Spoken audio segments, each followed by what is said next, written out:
नमस्कार। मैं PM DNA Singh और आप देख रहे हैं कमाल ऐप। इस वक्त की बहुत ही बड़ी और बहुत ही खतरनाक सी खबर हम कह सकते हैं नेपाल के लिए निकलकर सामने आ रही है।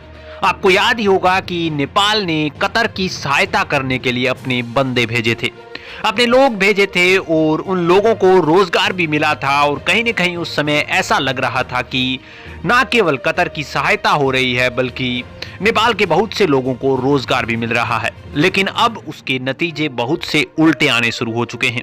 जी हाँ दोस्तों, ऐसा क्या हो चुका है और कहीं न कहीं आगे जो यहाँ पे डील हुई है उसमें भी बहुत बड़ा तकरार देखने को मिला है।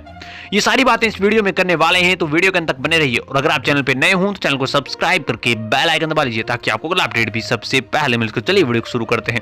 दोस्तों, आपको याद तो होगा कि फीफा वर्ल्ड कप 2022 चलने वाला है और उसके लिए कतर को बहुत सी संख्या में विदेशी श्रमिकों की आवश्यकता थी। उसमें उन्होंने विश्वास जताया भारत और इसके साथ साथ नेपाल के ऊपर भी।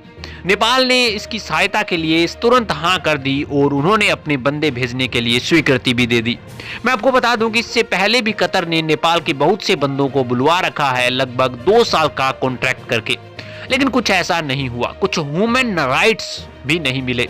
होना यह चाहिए था दोस्तों कि उन लोगों को इस चीज की गारंटी देनी चाहिए थी कि 2 साल के लिए बुलवाया है तो 2 साल रखना चाहिए था। एक बात।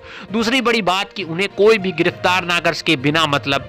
और तीसरी बड़ी बात कि उनका जो वीजा है वो निरस्त ना किया जा सके। ऐसी बेसिक सी ह्यूमन राइट्स जो उन्हें दे दिए जाने चाहिए थे कहीं ना कहीं कतर के द्वारा, लेकिन ऐसा नहीं हुआ। और उसके साथ साथ कुछ यहाँ पे लोगों को 2 साल का यहाँ पे कहकर मात्र 15 महीनों में ही वापस भेजा जा रहा है। इस बात से गुस्सा आकर यहाँ पे नेपाल और भारत के कुल मिलाकर 32 लोगों ने एक धरना शुरू कर दिया। ऐसे कहें कि अनशन पर बैठ गए। उन्होंने कहा कि हमारे जो ह्यूमन राइट्स हैं वो दीजिए हमें। और उसमें से एक बंदे ने ऐसा भी कहा कि जब मैं यहाँ पर आया था तब मैंने $1200 इन्वेस्ट किए थे। आप सोच सकते हैं 96,000 रुपए। और मैंने ये रुपए इसलिए इन्वेस्ट किए थे क्योंकि मुझे यहाँ पे बुलाया गया था पूरे 2 साल के लिए, यानी कि 2 साल काम मिलेगा मुझे अगर ऐसा पता होता कि मुझे 15 महीनों के अंदर ही वापिस भेज दिया जाएगा तो मैं कभी ऐसा नहीं करता, यानी कि मैं 1200 जो डॉलर है वो कभी इन्वेस्ट नहीं करता। इससे बड़ी बात एक और है दोस्तों। सबसे बड़ी दुविधा यहाँ पे जो कर्मचारी हैं उनके लिए ये है कि कतर के जो यहाँ पे कंपनी ने इनके साथ साझेदारी की थी वो उनको यहाँ पे जो वेतन दिया जाता है महीने के महीने, उसमें भी असक्षम नजर आ रही है। मजदूरों का कहना है कि पूरा महीना बीत जाता है और हमारा यहाँ पे वेतन नहीं दिया जाता, जिसकी बदौलत हम गुस्से में आकर इस कदम उठाने पर यहाँ पे मजबूर हुए हैं। और उसका नतीजा भी ये हुआ कि बहुत से लोगों को गिरफ्तार कर लिया गया है, हिरासत में ले लिया गया है और उन पर कड़ी कार्रवाई की जा रही है। कहीं ना कहीं ये दयनीय स्थिति है दोस्तों।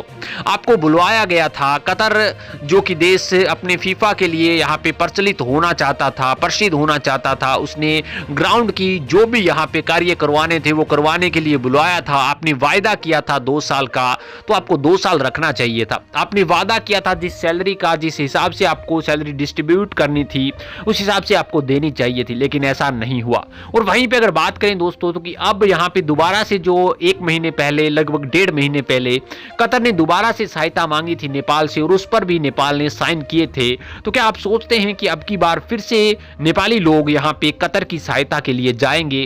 क्या वो फिर रोजगार के जाल में फंसेंगे?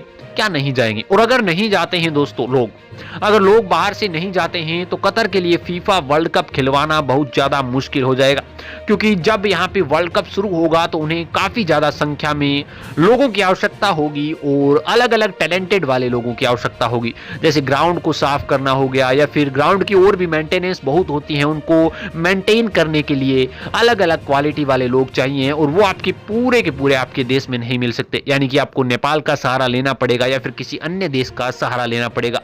लेकिन जिस प्रकार से खबर आपके ने उड़वाई है, जिस प्रकार से आपने अन्याय किया है इन लोगों के साथ जो आपके घर में काम करने आए थे, उसे देखते हुए मुझे नहीं लगता कि अब कोई अन्य देश का नागरिक यहाँ पे काम करने के लिए आएगा।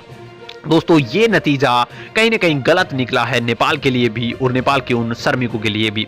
उनके लिए क्या करना चाहिए अब कतर की गवर्नमेंट को, और हमें क्या करना चाहिए, हमारे क्या दायित्व हैं, वो हमें समझना होगा और उनकी सपोर्ट करनी होगी। कहीं ना कहीं जो हिरासत में लिए गए हैं उन लोगों के लिए, और कहीं ना कहीं जिनके साथ वायदा किया था, कॉन्ट्रैक्ट साइन हुआ था 2 साल का, उनके लिए हमें हेल्प करनी होगी। दोस्तों आपकी क्या राय इसके बारे में अपने विचार कमेंट सेक्शन में जरूर लिखिए। चलिए आज के लिए इतना रखते हैं, आगे कोई नया अपडेट मिलता है फिर आपके सामने हाजिर। तो वीडियो को लाइक कीजिए, शेयर कीजिए, और अगर आप चैनल पर नए हों तो चैनल को सब्सक्राइब करके बेल आइकन दबा लीजिए ताकि आपको अगला अपडेट भी सबसे पहले मिल सके।